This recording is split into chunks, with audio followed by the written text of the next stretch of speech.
안녕하세요. 드라마를 톱파보는 잼잼 리뷰입니다. 추매옥은 살았는데 갑자기 정영 형사가 죽었습니다. 지청신에게 머리를 세게 맞은 감호탁이 충격을 받은 건지 소문이가 불러온 강력한 융해땅의 기운 때문인지 감호탁은 기억의 일부분을 되찾았습니다. 그리고 하나의 퍼즐 맞추기 덕분에 모든 기억을 되찾게 됩니다. 소건에 대한 기억뿐만 아니라 청혼을 했던 장면까지 떠오른 감호탁, 그리고 갑자기 정영과 감호탁의 두근두근 행복 시그널. 갑자기 행복 시그널이 뜨면 안 좋은 일이 일어난다 또는 죽는다. 이건 장르물의 불문율이잖아요.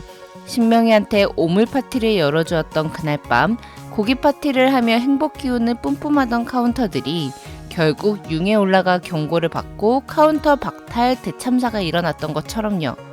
잔잔한 OST가 깔리며 서로를 만나러 가는 정영과 모탁. 아, 이거 정영이 죽는다는 시그널이구나 라는 게 딱 느껴지더라고요. 정영은 누군가 차 창문을 두드리자 창문을 열었고 머리에 피를 흘린 채 핸들에 머리를 기대고 쓰러져 있었습니다. 핸들에 닿은 오른쪽 머리가 아니라 창문 밖에서 보이는 왼쪽 머리에 피가 흐른 걸 보면 정영을 공격한 사람은 창문 밖에서 총을 쐈다고 볼 수 있을 것 같습니다. 그렇다면 과연 누가 정영을 공격했을까요? 그리고 정영이 죽은 건 맞을까요? 경이로운 소문 11화 리뷰 영상은 정영을 공격한 사람의 정체, 정영이 공격받아야만 했던 진짜 이유, 그리고 스스로 카운터가 된 소문이와 추매옥의 공통점에 대해 톱파보는 영상입니다. 12화 예고. 소문이와 마주 앉아 소주를 마시고 있는 감호탁은 검정색 양복을 입고 있습니다. 11화 정영의 마지막 모습을 봤을 때 정영의 장례식이 치러졌다는 걸 유추해 볼 수 있는데요. 만약 경이로운 소문이 펜트하우스처럼 김순옥 작가님 작품이었다면 정영은 죽은 게 아니라 코마 상태가 되었고 16화 마지막 화쯤 되어서 정영이 카운터가 되어 함께 활동하는 모습으로 살아 돌아올 수 있죠. 하지만 이건 경이로운 소문이므로 머리에 총을 맞은 정영은 죽었다고 보는 게 맞습니다. 조태신과 신명이는 침출수 문제를 해결했습니다. 그리고 이제 딱 하나 남았다고 말하죠. 조태신이 말한 그 경찰은 정영 형사입니다. 정영과 감호탁은 노한규와 노창규를 잡아들였죠. 그리고 정영은 노한규가 관리하던 대포통장 15개를 모두 다 거래를 할 수 없도록 묶어버렸습니다. 이 대포통장들은 신명희의 비자금이잖아요. 갑자기 통장에서 출금을 할 수 없게 된 신명희는 선거 자금이 막히면서 선거 준비에 차질이 생기게 되었죠. 신명희의 한 명 남았다는 말을 들은 조태신은 바로 최수령 서장과 은밀한 만남을 갖습니다. 정영 때문에 통장이 묶였다며 정영을 어떻게 처리할 건지 따져드는 조태신은 과장하던 사람 무궁화 달아줬으면 일 똑바로 하라며 정영을 처리하지 못하면 경찰 옷을 벗게 될 거라고 경고했습니다. 최 서장의 엉덩이를 발로 차버리는 조태신. 최 서장은 굴욕감을 느낀 것 같은 모습을 보이죠. 그리고 정영이 죽게 됩니다. 경찰이 갖고 있을 만한 무기인 총이 정영을 죽인 흉기라는 점, 또한 정영이 차 창문을 열어줄 만큼 안면이 있는 사람이라는 점, 이 두 가지 때문에 강력한 범죄 동기가 있는 최 서장이 범인인 것 같은 느낌이 들게 되는데요. 또한 만약 지청신이 범인이라면 굳이 총을 쓰지 않았을 거라는 점, 무기 없이도 사람은 물론 악기까지 죽일 수 있는 지청신이 굳이 시끄럽게 총을 쏘진 않았을 거예요. 또한 지청신이 범인이라면 정영이 차 창문을 열어주지 않았겠죠. 차 창문이 깨져 있는 게 더 자연스럽습니다. 창문을 열어줬다는 걸로 미루어 지청신은 절대 범인이 아닙니다. 안면이 있는 사람이 범인이죠. 이렇게 모든 정황들이 최수룡이 범인이라고 가리키고 있지만 전 최수룡이 죽였다고 생각하지 않습니다. 그 이유는 두 가지입니다. 첫 번째, 최수룡은 경찰 동료들에 대해 나름 애틋하게 생각하고 있다는 것입니다. 7화를 보면 형사부터 제껴야 하는 거 아니냐는 노창규의 물음에 노한규는 형사는 아직 건드리지 마. 최 서장이 자기 식구 한 번만 더 건드리면 협조 안 하겠대 라고 답합니다. 소곤과 감호탁을 잃고 나서 딸의 목숨을 갖고 협박하는 신명희 일당에게 멱살 잡혀 끌려다니고 있지만 예전에는 그런 사람이 아니었던 걸 알 수 있던 장면이 있죠. 구화에서 가모탁은 채수룡을 형이라 부르며 기억을 다 잃었지만 존경하던 수룡이 형에 대한 기억만은 남아있었다고 말하는데요. 채 서장도 7년 전 그 사건이 있기 전까지는 권력과 돈에 굴복하는 형사가 아니라 가모탁과 속원 그리고 정형과 같은 형사들과 뜻을 같이 하던 사람이었다는 걸 알 수 있죠. 또한 가모탁과 마주친 채 서장의 반응이 좀 이상해요. 신명희에게 오물 파티를 열어준 후 주차장으로 가는 채 서장을 멈춰 세운 가모탁은 경고합니다. 나 잡으러 와봐. 그때는 더 시끄럽게 만들어줄 테니까 저 새끼들 다 잡고 다시 보자 형. 이 말을 들은 채 서장은 벌벌 떨면서 다리에 힘이 풀려 주저앉고 마는데요. 이 반응 조금 이상하지 않나요? 채 서장은 가모탁이 정형과 함께 김명인 사건을 재수사하기 시작한 걸 알고 국가수에 의뢰한 혈액 샘플을 모두 폐기 처분한 사람이에요. 이런 사람이라면 가모탁이 경고를 듣고 소리를 지르며 더 이상 파고들지 않는 게 좋을 거다라고 강하게 따지고 들어가는 게 맞는 반응 같은데 가모탁과 직접 마주한 뒤 충격을 받은 듯한 모습을 보입니다. 가모탁이 존경을 받을 정도로 두터웠던 사이였지만 얼굴을 보기 전까진 못 느꼈는데 막상 모탁의 얼굴을 보자 7년 전 모탁의 죽음을 묻어두었던 죄책감이 수면 위로 오른 것 같죠. 두 번째는 정형의 죽음이 채 서장을 각성하게 만드는 계기가 될 것 같기 때문입니다. 속원과 가모탁을 잃으며 신명희 일당의 악랄함을 본 채수룡은 더 이상 진실을 파헤치다간 더 많은 경찰들이 희생될 수도 있을 것 같다는 생각을 했을 수도 있죠. 그래서 이렇게 묵인하는 게 경찰들을 보호하는 거다라고 자기 위안을 했을 수도 있을 것 같아요. 그렇게 7년을 보냈는데 결국 정형이 죽게 됩니다. 그리고 채 서장은 깨닫게 되는 거죠. 7년 전 가모탁과 속원의 죽음을 제대로 파헤쳤다면 정형처럼 죽게 되는 형사가 오히려 더 없었을 수도 있다고.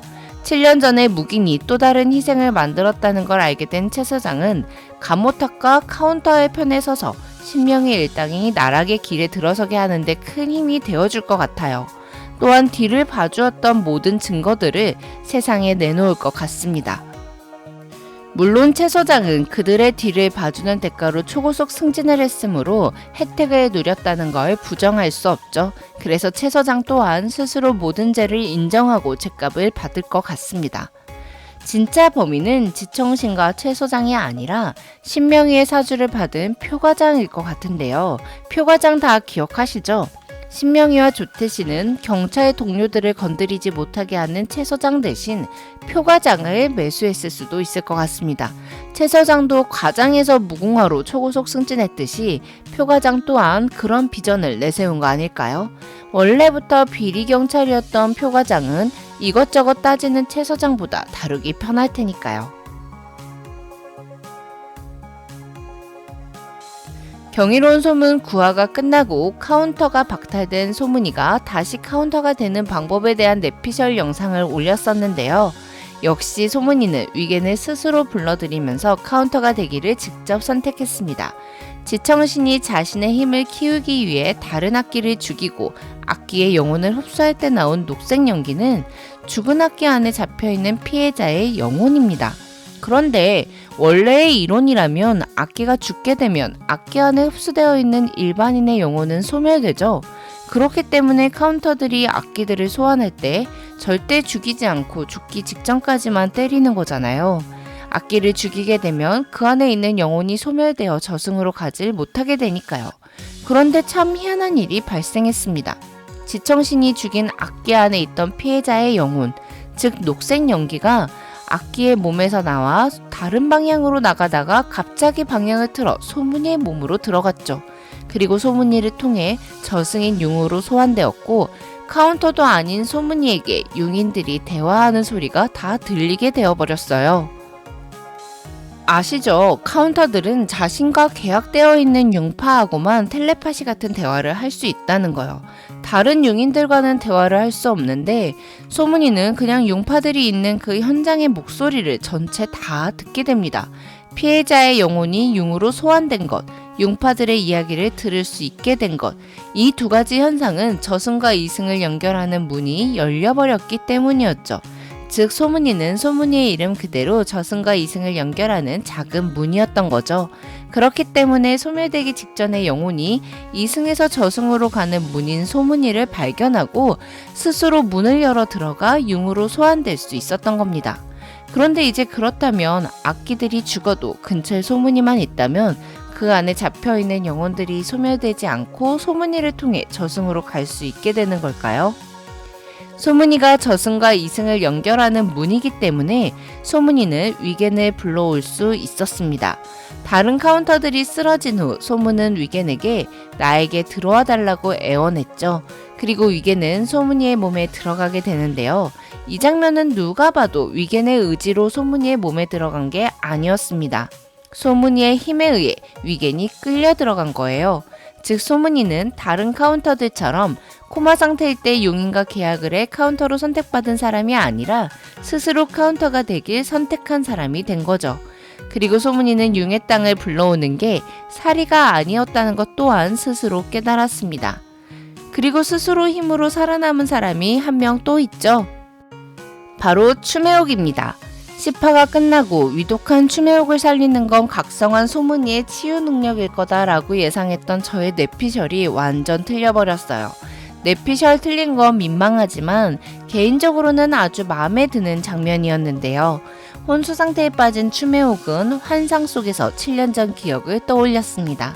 물에 빠진 아들 수호를 구하지 못했던 추매옥은 죽지도 못하고 코마 상태로 병원에 입원해 있었죠.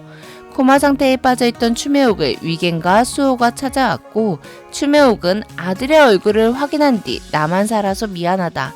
물속에서 우리 수호 놓치고 엄마만 살았다며 아들을 안고 울었습니다. 수호 역시 엄마보다 먼저 가서 미안하다며 오열했죠. 카운터 계약을 맺은 파트너가 죽게 되면 소멸하게 되는 융인.